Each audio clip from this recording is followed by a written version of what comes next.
Okay, guys, so this is part 2 of chapter 10,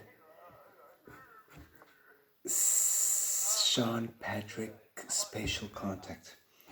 Okay, so I was talking about, he said that all the crew from the UFO guys was about 20 to 25 years old. All of their hair were brown and very light skin. Their face was similar to ours, but a bit more affunilated. The nose and chin were long. The eyes were the same as us, humans, but the fingers were longer. How were they dressed? They were wearing a jumpsuit in the form of two pieces, very glued to the body. It was a pale blue color, almost white. The walls of the craft were the same color. You couldn't see any button or closing.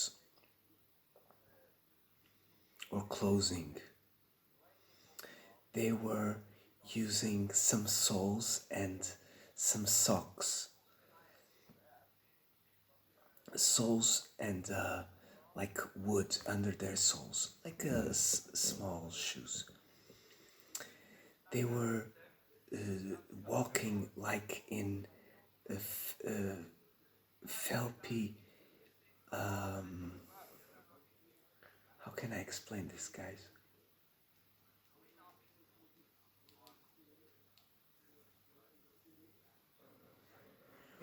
Okay, so they were walking like stepping velvet over a carpet that looked like rubber. The neck of the suit was very beautiful. At the front, it finished in a V, and it had a gallon. I don't know how to say this. A gallon. The colors were well different from all of the colors that he ever seen. Much more beautiful than our colors. The man spoke well English. He said he didn't have any pronouns, but in a good English.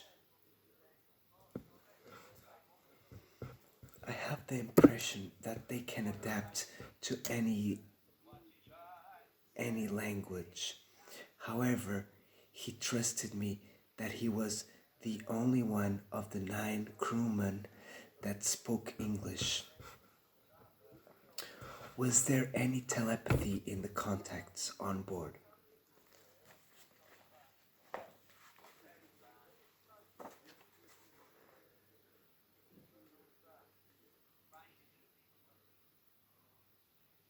After every question I was giving, the man was doing a pause of 25 to 30 seconds.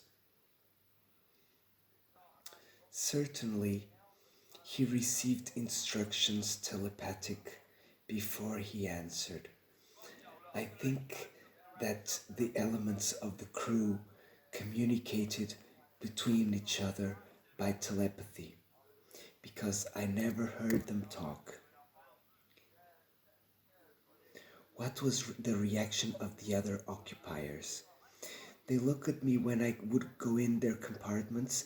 They would not stop working, like my visit would not have any respect for them, like it was nothing of theirs.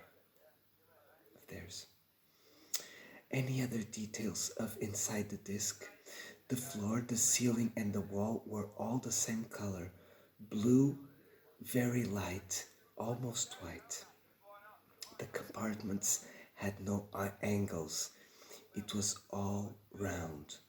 The light was indirect and it looked like it emanated from the walls. There were no lamps. Basically, everything was illuminated.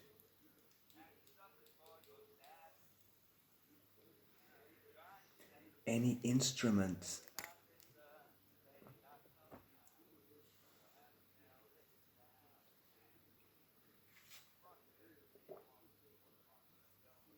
Were there any instruments? Every room I went had panels with instruments on the walls. Some had four or five, some had 15 or 20, but they all were alike, though very different from ours. They looked, um, they looked like they didn't move, but I couldn't approximate very close to them. The first compartment, the first compartment where we got in, I wanted to get close to the wall, but I was prohibited. They didn't explain me why, and I didn't ask. I saw signs over the instruments making me remember the tapes of telex with points and traces that dislocated from the left to the right. There were no screens like ours, oscilloscopes. On the other side, there was a species of a manometer with no division in the screens. My partner made me note that the screens only illuminated when they were working. Damn, this is detail, guys. The craft was controlled by another ship. They put me over a very powerful lens that there was only a small part of this optical system of observation. The reproduction of images had a three-dimensional effect. The image that my guide gave me to observe was something that I call a craft of navigation, a device of navigation. He never pronounced the expression mothership, though it was almost 3 in the morning and the ship was illuminated by the sun, because it was in the distance of 1.5 kilometers or more. I didn't check for any mark or any porthole on the mothership in the form of a cigar. It was impossible to calculate its dimensions. It was surrounded by a species of broom, like the clarity of the atmosphere. When I stopped the device, I couldn't see. When I left the device, I couldn't see it at naked eye. I didn't go back to see it, nor even after it the craft did the takeoff. They told me that after they calculated the distances, those ships had about 2 to 2.5 kilometers in length. Damn, these are big, guys. The man told me that after the device had obtained all its energy from the main ship, from what it was completely guided in space, there it could be concluded that the devices on board the smaller ship only served for observation.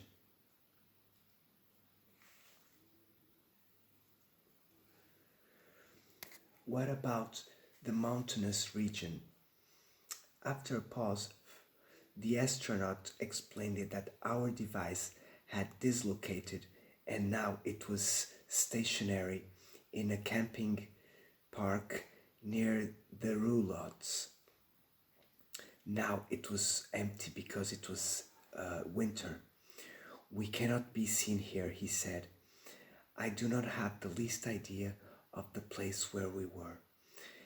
After I received a lot of informations describing the camping parks existing on the region, only one corresponded to the one said by the astronaut. It was about 260 kilometers from my house.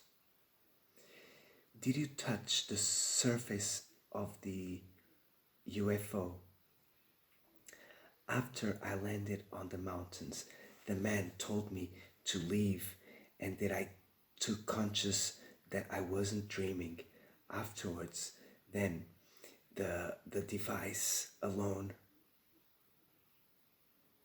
So I left the device alone and I gave around it. It looked like it was made of a material non-metallic but very resistant. The only product that I know is flexiglass. The material of the device was very polished.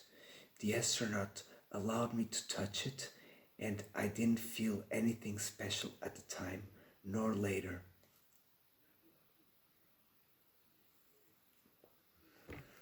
I went under the UFO and I admired the supports that were sustaining it. I looked to see if there was any plates or any inscriptions, but I didn't find anything. What about the photos of their cities? The astronaut showed me a picture and said, "This is where we live." On this picture, you could see some constructions at the end in the form of half moon.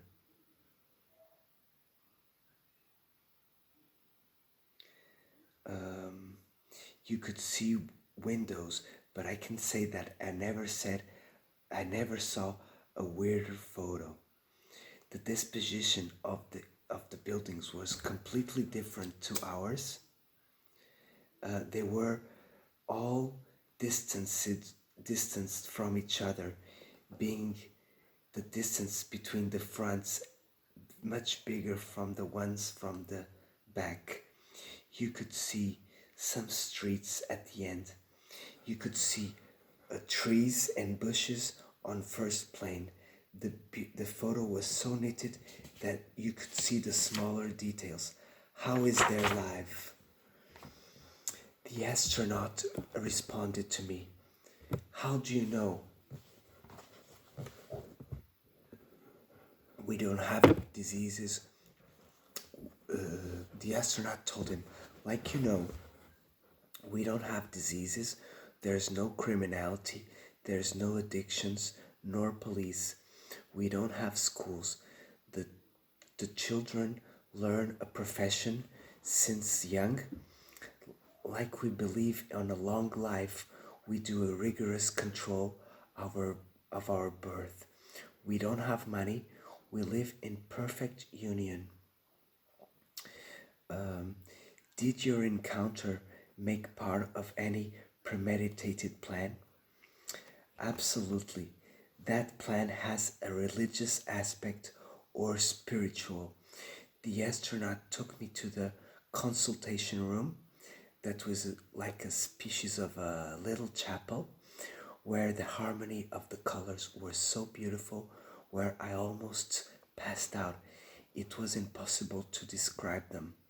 The room had 8 seat chairs, a genuflexory, and an object similar to an altar. Do you wish to invoke supreme divinity? He asked me. I felt me again almost passing out. I didn't know what to do. We also have someone we call God. Are we talking about the same concepts? It only exists one? He answered. I kneeled and made my normal prayer I usually do. I have 45 years old until this age. I never felt such force on the Supreme Being like on that night. Did you feel like you were receiving an electrical charge?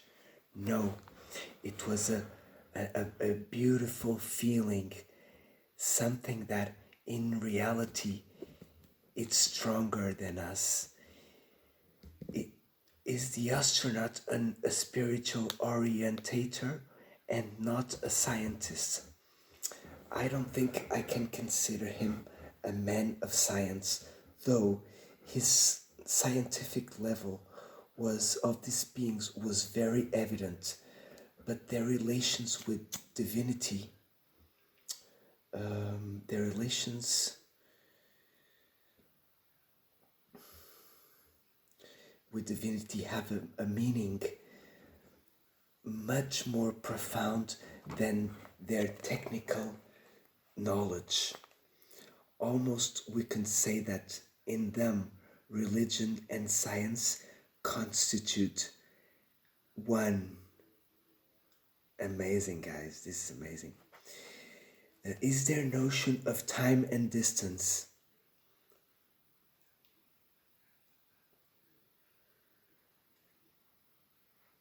Their parameters of distance are in terms of light. When I asked them about which speed they traveled, they told us that that velocity would be limited by the one immediately superior to its source of energy.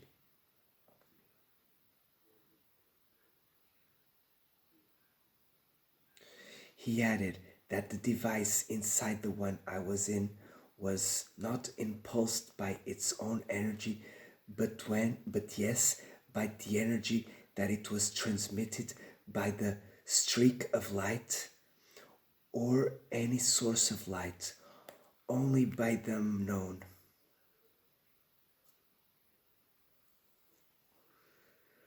Will they contact the government? For now, not.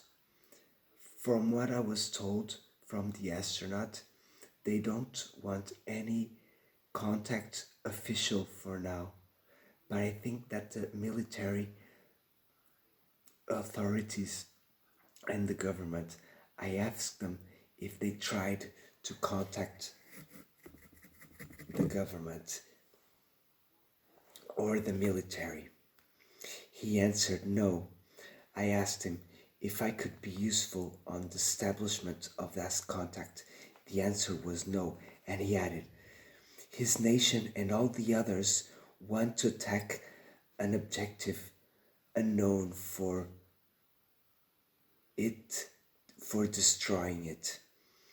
And at the end, they don't want to have any reason to do it. The words without reason meant that they didn't come armed against them. Therefore, there was no reason for attacking them and destroying them. But we know that what we usually do, kill everything we cannot identify. Was there any hostility from the UFO? The Air Force and other scientists believe in the existence of hostile devices. The astronaut told us this was not any of those cases and that they never shot over them. In counterpart, they had attacked spaceships. They had attacked main chain spaceships. Wait a second, let me read this.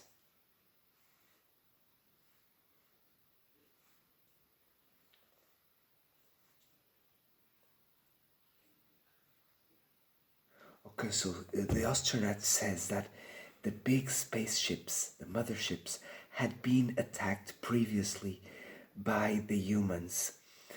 I asked them if they had any kind of combat. They said yes, but not with the finality of destroying or being destroyed.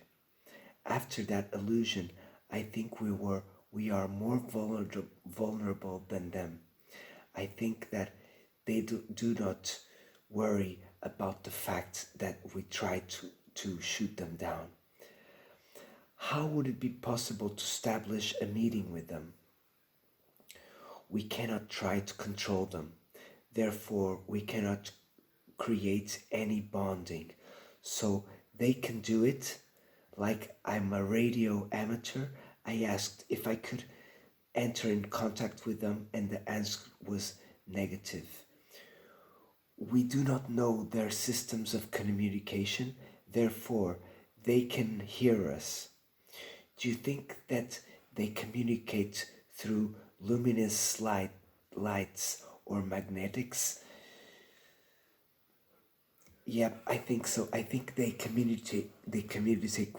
They communicate with us through these light rays, because these light rays, guys, is what we see on the sky.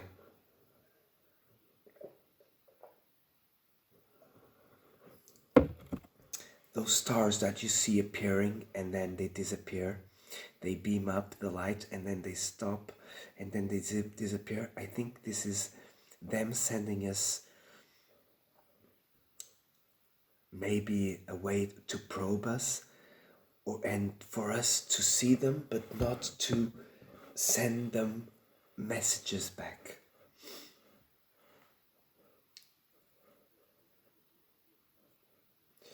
Did you take any photo or any plausible proof?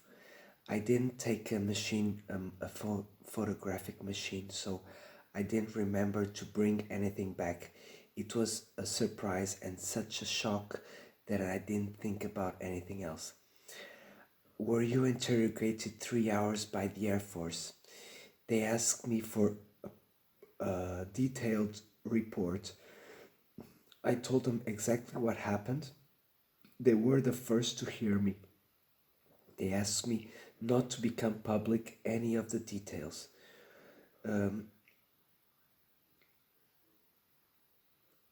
For me, I could tell everything. I don't know the reason why anything. Is there anything to hide? They asked me not to say that the extraterrestrials didn't have money, to not reveal anything about about their genre, dimensions of the device, because that could mean that to the population's eyes, the Air Force doesn't do their mission. I told them that there was no reason for those scruples. The Air Force divulged information that they continue or told respect to their existence. Yes, at the time, but there is no need to insist. I don't want to prove what happened. Either they believe me or not is indifference. For me, I know that the Air Force believes. They make big researches on the regions. The main scientists came here after the incidents, and they were for sure, absolutely sure, they had landed some device before and after the incident. There were some facts that the Air Force wanted to silence. Yes, some. The communication, the source of energy, also the name of the astronaut. He told me to never repeat that name because he didn't want to tell us anything. The astronaut told me, you can call me Zeno. It doesn't mean that it corresponds to the own name, because I called him Zeno or Zeno, but it was Xeno. If you go to the dictionary, the term means weird being. Weird being, guys. So they used the dictionary to put that word Zeno because of this story, guys. Do you believe it, guys? They changed the dictionary. They added this word after this being landed here in America. So this was 1965. This case, I'm sure Preston has seen it, but this detail, my God, I'm completely surprised. Will they ever contact you? Yes, it was arranged, but at the next time it will be chosen by me, not by them. They will give the signal when I do anything, and we will arrange. I will be observed by them. What is the significance of this meeting? For me, it means more than a simple visit. The extraterrestrials. From now on, I feel transformed, well above everything that I could ever imagine. Okay, quick note on the translator. Fiction or reality? There's the question. If there weren't any facts similar with testimonies that live on the antipodes of our planet, almost all of us would be tempted to close this briefcase and archive this theme.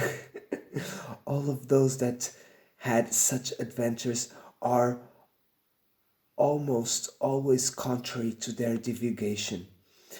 Four times you need to wait months or even years so that people start to talk. It is comprehensible. Nobody likes to be a victim of the jokes of public, not even uh, commit the risk of losing a situation for sometimes difficultly reached. So losing a job or losing credibility among family or anybody else. Uh, one of the most biggest facts in favor of the veracity of the story is the attitude of the Air Force, which is contraried by the happening of these objects unknown. For one side, the Air Force denies the phenomenon wherever it happens. From the other side, it sees itself obliged to research, considered, however, a secret and in anonymate. It's an impossible situation, but the fact is that the Air Force has proven and attacked these UFOs. This is no news for anyone on the United States. Proves that this adventure was for sure lived. One example, the LA invasion, my friends, guys. Love you very much.